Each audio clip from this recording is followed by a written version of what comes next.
Hi, it's Hain-de Jong with Dance into College. And today we're bringing you an interview with Elly Dirks. She's the head coach for the Elon Dance Team. And she's going to share a lot about her team and her successes this year. And we bring you a lot of great information about college dance teams, as well as information about college dance programs and how to be successful in that process as well. So if you're interested in that information, certainly subscribe to our channel, give us a like on this video. And now we're going to present Elly Dirks. Hi, today I'd like to welcome Elly Dirks. She's the head dance team coach at Elon University, and she's going to tell us a little bit more about her program. And welcome, Elly. Thank you. Happy to be here. So give us a little overview about yourself and your involvement with Elon and the team, and then we'll talk some more about the team itself. Great. Yeah, so I am actually an Elon graduate. I was on the team for 4 years until I then took over the team. So I was on the team from 2015 through 2019. And then after I graduated, I was hired as head coach, which was awesome.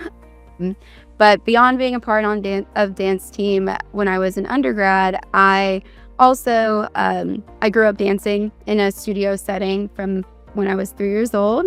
And then I also, while in college, started, I actually worked with the NDA staff. I was an NDA staff member for 3 years, traveling around the country and working with different high school, middle school, college-aged programs. And so that really, I think, is where I fell in love with the coaching side of things. And then, everything worked out as far as then being hired to coach the team I love the most, which is, the one in my alma mater. So Tell us a little bit more about Elon University itself. Fantastic. Was it about 6,000 undergrads, primarily liberal arts? Tell us a little bit more about the environment on campus.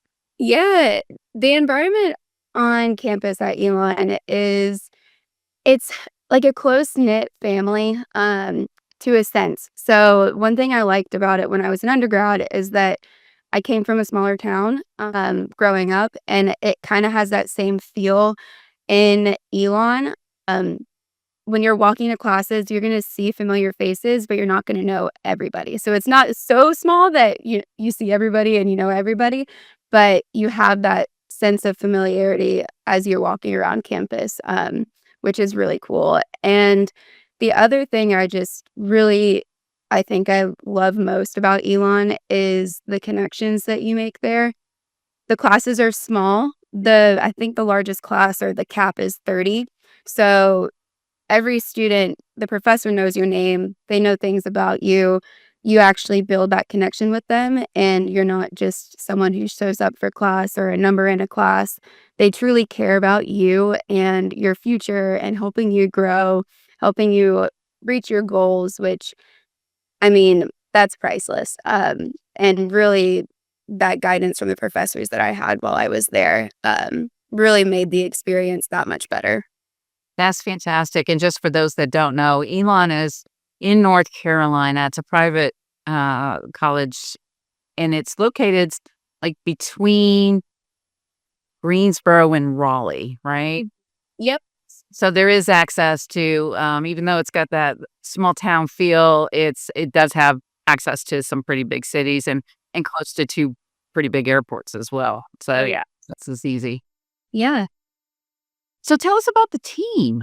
What has been going on this year? You had some success at nationals. The team consists of 18 dancers, and we perform at home football games. We normally do one away football game as well. Then we also perform at both men's and women's basketball games, and those are all the home games as well. We do travel to the CAA men's basketball or women's basketball tournament each year. It's one or the other. We try to alternate so that way we're, giving love to both teams. Yeah. So those are kind of the main responsibilities as far as performance-wise. This past year, which was really cool, we wanted to branch out a little bit more. So we actually picked, just keeping time commitment in mind, we picked one men's soccer game, one women's soccer game, and one volleyball game to go perform at, so we could go and support those sports as well, and, that was a lot of fun. It was a different environment, and again, being able to connect with those other athletes and support them was a really awesome experience. This past year for nationals, we normally start our nationals prep around, like, November, December, and so we competed in Hip Hop and Pom this year, and Yeah, correct. NDA, yep, mhm.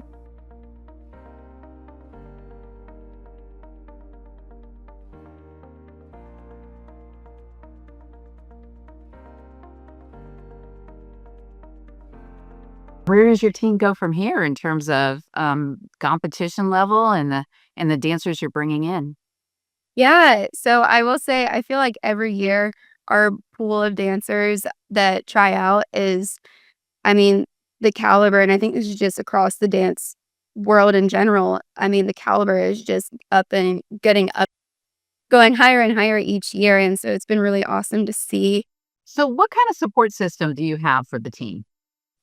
Yeah, so the team is extremely close. And that's one thing that I am very proud of with this team is they truly care about each other in practice, out of practice.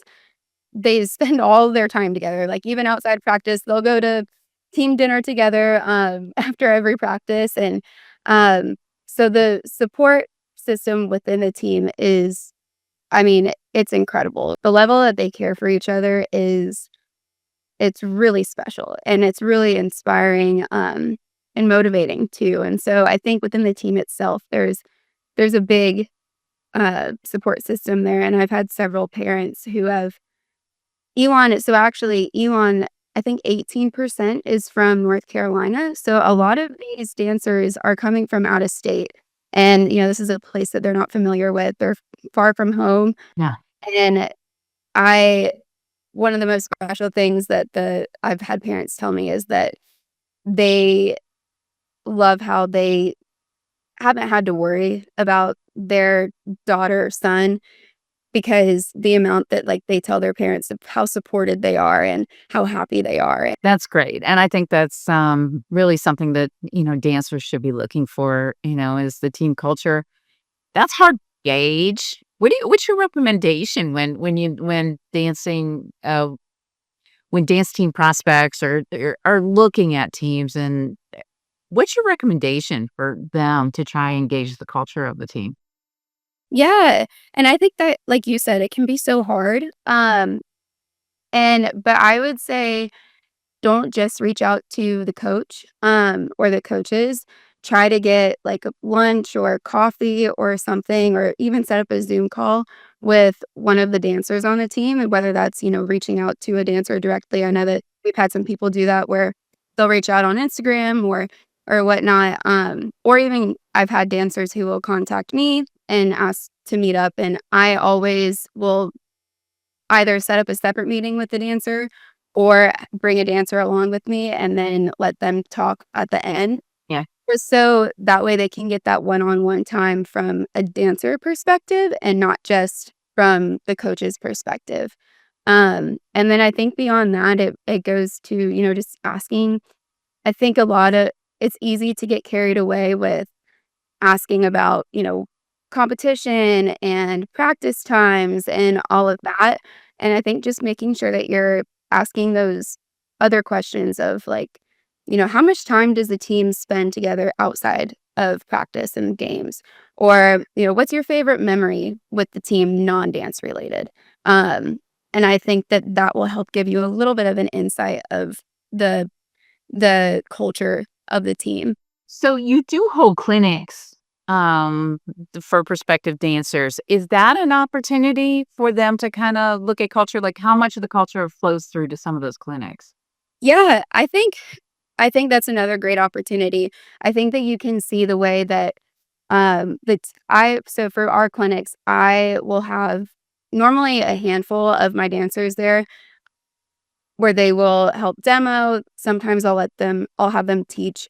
like the combo or sideline that we're doing as well, just to give them, that experience.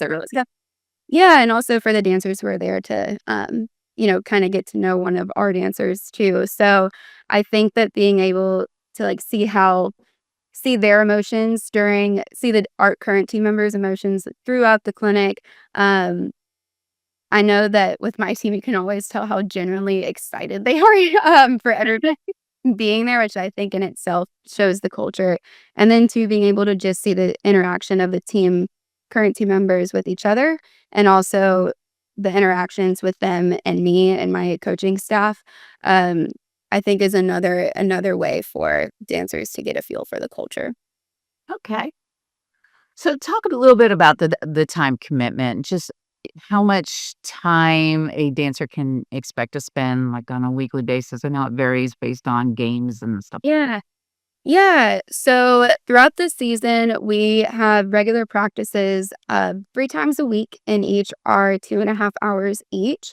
Most of the time, that will include conditioning within practice. However, once we get into national season, the conditioning will come out of that allotted practice time, and instead we'll do outside workouts. It'll still be with the team, but it's smaller groups.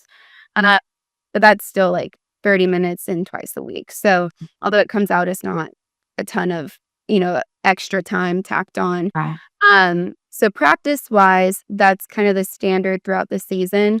Once we get into nationals, we do have, choreography weekends, cleaning weekends. So there are more weekend obligations for when we get into nationals. We do have games. We do all the home games, so we don't do well, except for one away.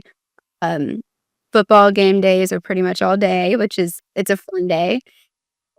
And then once we get into basketball season, there are a lot of basketball games, being that we are covering both men's and women's. However, I always, again, like to keep my dancers' time in mind and make sure that I'm using their time efficiently. So what we do when we get into basketball season is there will be some games that are full team, and there will be games where it's half the team. I know a lot of dancers want to take advantage of other opportunities on campus.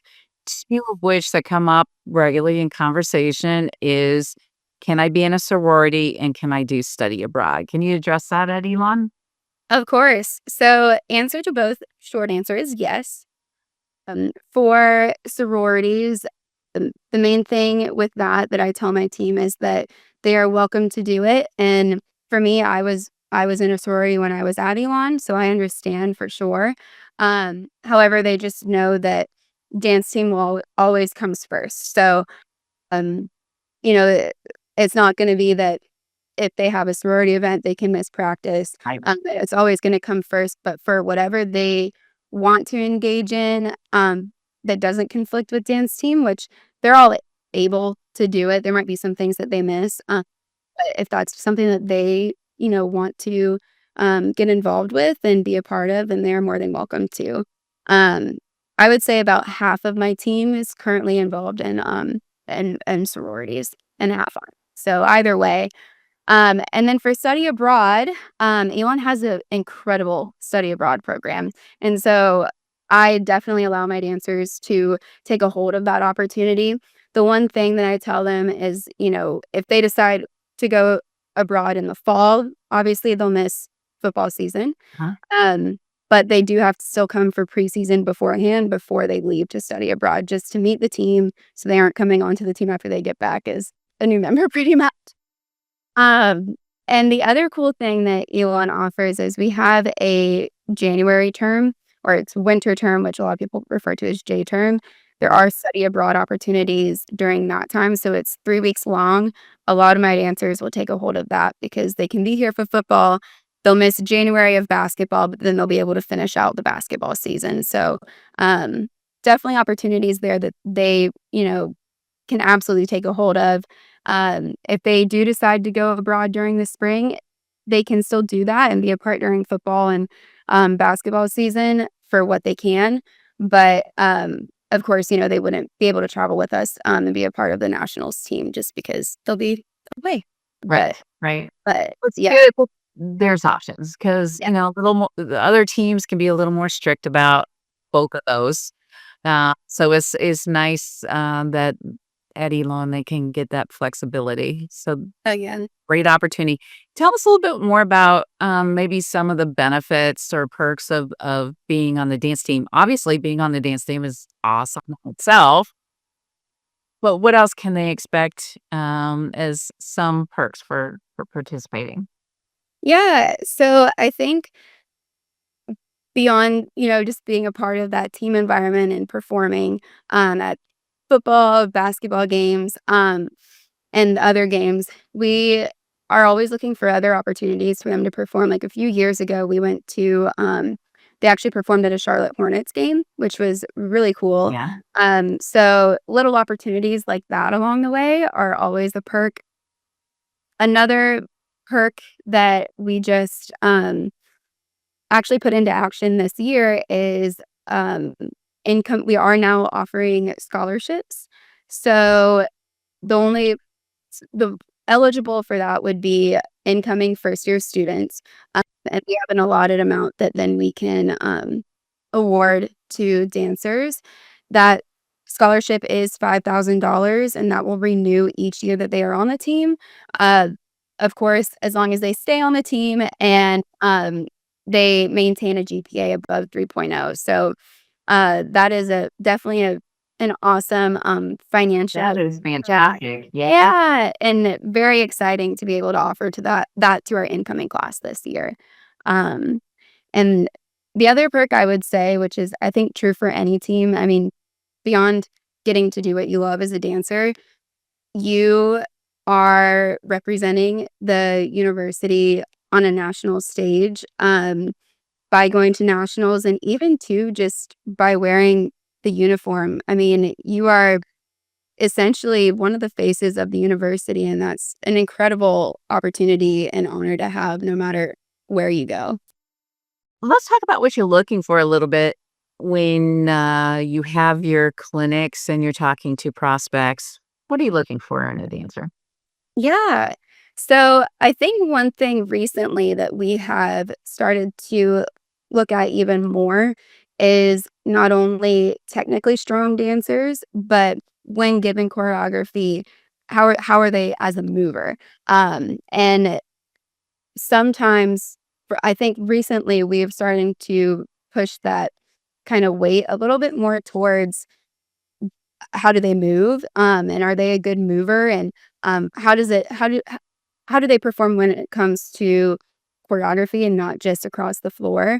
That's one thing that we're really starting to look at more, and I think that it's easy to have a focus on the skills that you can do, but, we want more than that, and we'll continue to build on your skills when you come here, but we wanna see that you have that foundation and have that body awareness as you're, performing choreography as well.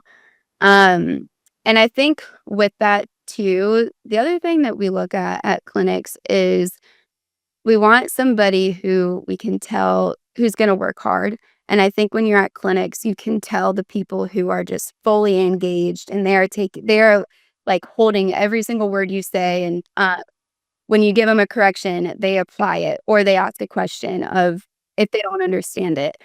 Um, and I think that that eagerness and that, work ethic that we can get a glimpse of at clinics is another thing that really stands out to us when looking for dancers. There's a challenge for dancers that don't come out of studios with learning choreography quickly. Like, they may learn their competition routines over the course of months and not necessarily picking it up, really quick. So, and I think that becomes more of a challenge for some dancers, more so now than ever with the college dance teams, is picking up choreography fast. Definitely, definitely. I tell my dancers, even current team members, and especially incoming dancers, part of their things I ask them to do over the summer is to go and take master classes. Go and take master classes. Find some near you. Find some that are there's even virtual ones Sure. that they can take just to keep your mind fresh and being keep that choreo retention up And not only that, but building it as well, because things move quickly in college dance. Out of curiosity, and I don't know that a lot of dancers that haven't been exposed to collegiate dance teams have an understanding of the number of combination routines that you're doing for game day, sideline, that kind of thing. How many different dances, what do you call them? We call them sidelines. I know that Okay. yeah, I know some people call them, like, ditties and cadences. You just you straightforward for us.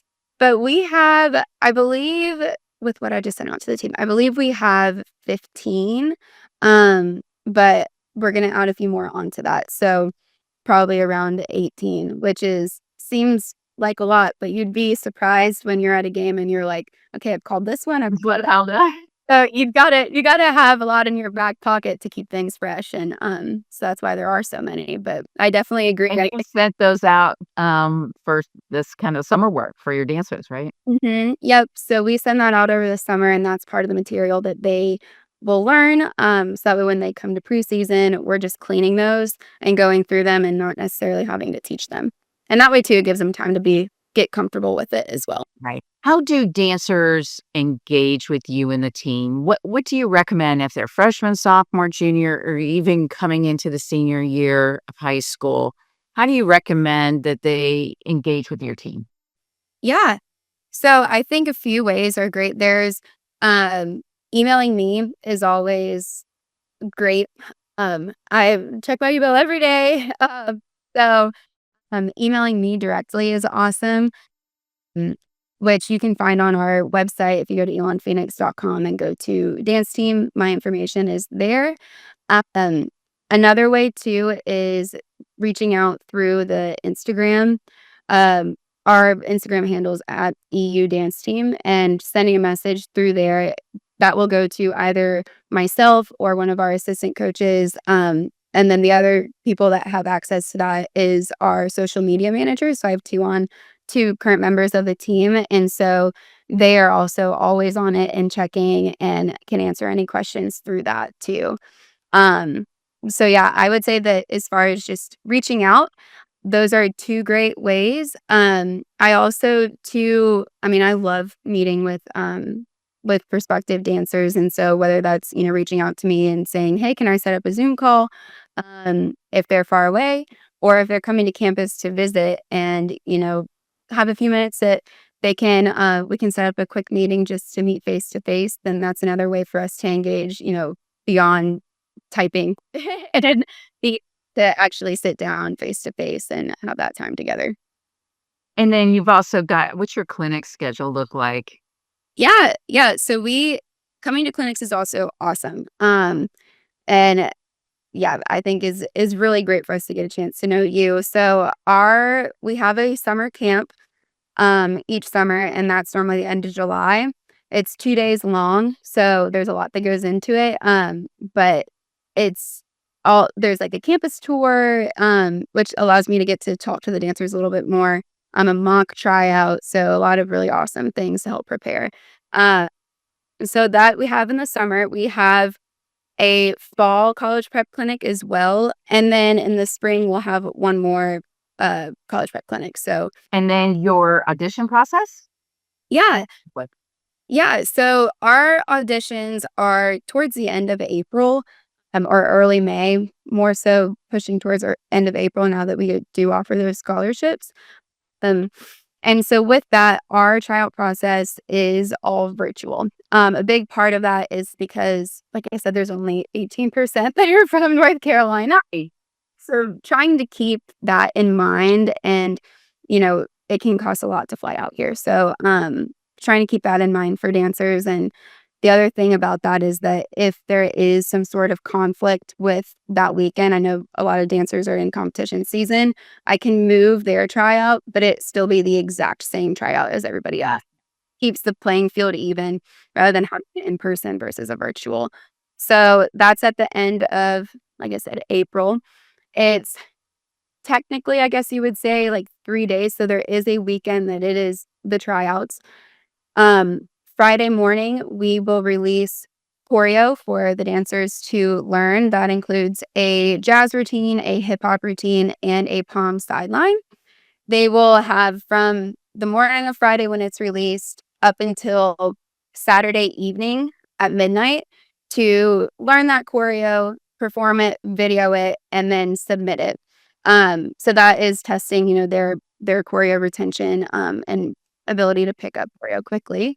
Um, Along with that too, from the moment that they register for tryouts, they are given a list of technical skills that they need to compile a video for. So they have from the moment that they register up until that submission date, which was that Saturday evening, to video that, have that ready. So then they'll submit together the technique video and then the 3 choreo components. So the big thing with that is that they can get that technique out of the way. They can go ahead and just focus on the choreo. Then we go through everything, all the submissions. We try to do it. We did this format this year and it worked really well, going through it Saturday as they're coming in and Sunday morning. And then we hold interviews. We do first cuts. And then those who go on to the interview round, we conduct those on Sunday. So it's a very quick turnaround. Those interviews are conducted over Zoom too. So that's our process. And decisions. Decisions. Yeah. So decisions we then release. We go through everything and really release them on Monday. So it's very quick. But we did that this year and kind of shortened that timeline and it worked very well actually. So yeah, that's good. Mm-hmm. So just kind of wrap things up. What do you want prospective dancers to know? What's in the future for Elon and the dance team? And what kind of final thoughts do you have? Yeah. Yeah. So I think one question I get a lot is, we compete in pom and hip hop currently. And one question I get a lot is, are you guys like always going to compete in pom and hip hop? Or, what are your plans with that? And I will say with our team, we are not stuck in those 2 categories. I take a good look at the team each year and figure out what our strengths are, and then decide through that. So there has been some discussion just with how the team is the changes within the team of, new girls coming in, what they bring. There has been some discussion of switching to a different category, whether that's team performance or jazz. There has been some discussion with that. So I think that's one thing I want dancers to know is that you're not going to come in and it's going to be set in stone. You are doing hip hop and pom. It might be different in the next coming years, which is exciting.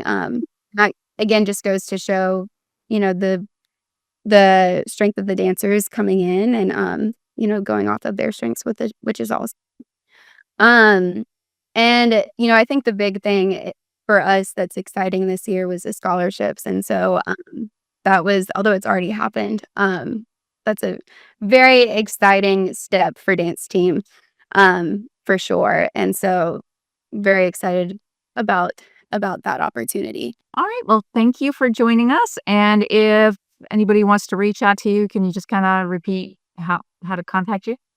Yeah, so my email is edirks, so EDIRKS at elon.edu. So that's a great way to get in touch with me. And then the other way to reach out to us is through our social media and particularly our Instagram. And our handle for that is at EU Dance Team. Fantastic. Thanks for joining us. Of course. Thank you for having me. Have a good day. You too.